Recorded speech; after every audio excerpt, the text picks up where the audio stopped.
दोस्तों, महाराष्ट्र के सीएम अजीत पवार, इन दिनों उनसे जुड़ी बहुत सारी खबरें आ रही हैं और ज़्यादातर खबरें उनकी परेशानी का सबब बनी हुई हैं। अगर बात करें अजीत पवार से जुड़ी इन दिनों की खबरों की, तो ज़्यादातर खबरें ऐसी हैं जो अजीत पवार को परेशान कर रही हैं। और इसी कड़ी में एक और खबर मैं आपको बताने जा रहा हूँ, एक ऐसे नेता के बारे में जिसने अजीत पवार को अच्छा खासा परेशान किया हुआ है। जी हाँ दोस्तों, पूरी खबर डिटेल से बताऊंगा कैसे इन नेता के बयानों से अजीत पवार को नुकसान झेलना पड़ा है, जिसको खुद अजीत पवार भी मान रहे हैं। उनके बारे में पूरी डिटेल से आपको इस वीडियो में बताऊंगा। नमस्कार दोस्तों, मेरा नाम है मनीष कुमार सिंह और आप देख रहे हैं 4 पीएम महाराष्ट्र। दोस्तों, महाराष्ट्र के जो कृषि मंत्री हैं माणिक राव कोकाटे, उनके कुछ विवादित बयान की वजह से अजीत पवार को काफी ज्यादा नुकसान झेलना पड़ा है, जिसके बारे में अजीत पवार भी ये बात मान रहे हैं। अजीत पवार को यहां तक कहना पड़ा कि राजनीति में कई बातें मन में रखनी पड़ती है, बहुत सारी चीजें जानते हुए भी नहीं बोलना होता। लेकिन माणिकराव कोकाटे ने कुछ ऐसे बयान दिए, उन बयानों को भी बताऊंगा, जिसकी वजह से अजीत पवार के लिए मुश्किलें खड़ी हो गई हैं। अब बताया जा रहा है कि अजीत पवार ने अपनी नाराजगी भी व्यक्त की है। अब सोचिए, खुले मंच पर पब्लिकली मीडिया में ये तमाम बातें जो है वो उछल रही हैं इन दिनों, जिसके खिलाफ हमेशा अजीत पवार रहते हैं कि मतलब पार्टी को लेकर के पब्लिकली जो है कुछ ऐसे बयान ना दिए जाएं जिससे तमाम जो चिंताएं हैं वो बढ़े। लेकिन देखिए, इन दिनों हो बिल्कुल वैसा ही रहा है जैसा अजीत पवार बिल्कुल भी नहीं चाहते।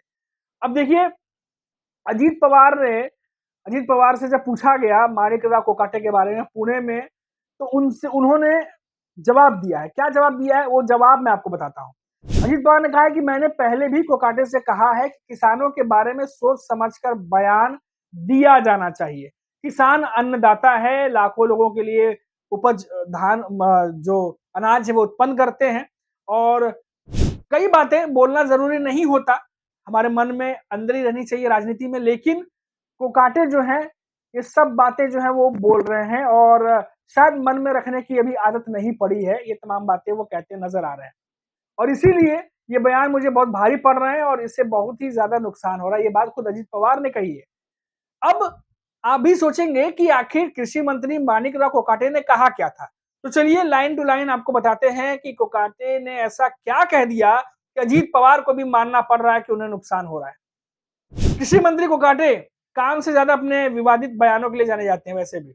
अब उन्होंने कहा क्या था, बीते सप्ताह नासिक में बेमौसम बारिश के कारण फसलों को जो नुकसान हुआ उसका जायजा लेने के कोकाटे ने फसलों के पंचनामे के संबंध में सवाल पूछे जाने पर किसान को फटकार लगाते हुए कहा था कि कटी हुई फसल का पंचनामा क्या करें, क्या खेत में पड़े ढकेले का पंचनामा करें। ये तमाम बातें उन्होंने कही थी। इसके अलावा देखिए और भी कई बातें, अब किसानों को जाके ये बातें कहेंगे, जाहिर तौर पर विवाद तो होगा ही। इसके 2 दिन बाद ही उन्होंने छत्रपति संभाजी नगर में कृषि विभाग से कृषि विभाग को उजड़े हुए गांव की जमींदारी कह दिया था।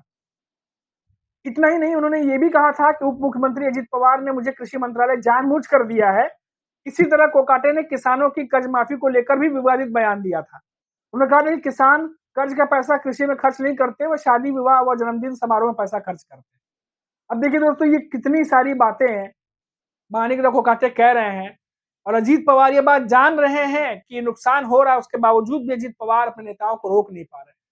अब एक देखिए दोस्तों, कहावत है कि जिम्मेदारी जब कंधे पर आती है या आप किसी जिम्मेदार पद पर बैठते हैं तो आपको जिम्मेदारी निभानी पड़ती है। बहुत सारे ऐसे बयान, बहुत सारे ऐसे जो स्पीच हैं वो सोच समझ कर देने पड़ते हैं, क्योंकि आप एक आम नागरिक नहीं बल्कि आप एक जिम्मेदार पद पर बैठे एक जिम्मेदार नेता हो, जिसको तमाम लोगों की जिम्मेदारी दी गई है। और कृषि मंत्री अगर आप हैं तो महाराष्ट्र में तो वैसे ही किसानों की हालत जो है किस तरीके के है आपको मालूम ही है। हमेशा जो है किसानों को लेके बात होती है लेकिन होता कुछ नहीं है। कभी सूखे का सामना करना पड़ता है, कभी फसलों को लेकर के खबर आती है कि फसलें बर्बाद हो गई हैं। कौन सी योजना, कितनी योजना जो है सटीक हो रही है, कितना फायदा पहुंचा रही है, उसका भी कोई ट्रांसपेरेंसी नहीं है। और ऊपर से कृषि मंत्री जब इस तरह का बयान दे तो जाहिर तौर पर नुकसान तो होना ही है। अब अजीत पवार खुद ये बात कह रहे हैं कि उन्हें नुकसान हुई है। वो खुद कह रहे हैं कि इस तरह के बयान पार्टी को भारी पड़ रहे हैं।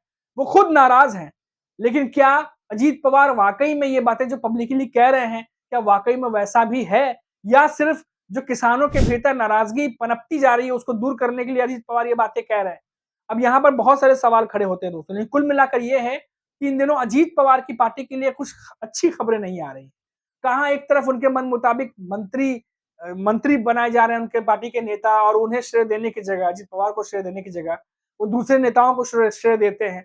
उसके बाद फिर एकनाथ शिंदे से जो उनकी पार्टी की तल्खियां लगातार चल रही हैं, वो तो जग जाहिर है, लगातार चलती रहती हैं।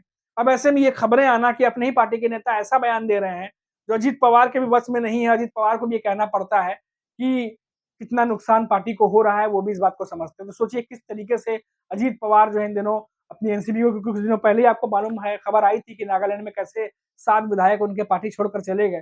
तो एक के बाद एक जो खबरें आ रही हैं, इससे साफ ज़ाहिर है कि अजीत पवार की चुनौतियाँ बढ़ी हुई हैं, मायावती के भीतर बहुत दिक्कतें हो रही हैं, और शायद इसी वजह से अजीत पवार इन दिनों जो शरद पवार के साथ नज़र आ रहे हैं, ऐसा लग रहा है कि कुछ न कुछ राजनीतिक चर्चाएँ भी शरद पवार के साथ चल रही हैं, क्योंकि इन दिनों अजीत पवार की मुश्किलें थोड़ी बढ़ी हुई दिख रही हैं। अभी के लिए इतना ही, आप देखते रहिए 4 पीएम महाराष्ट्र। नमस्कार।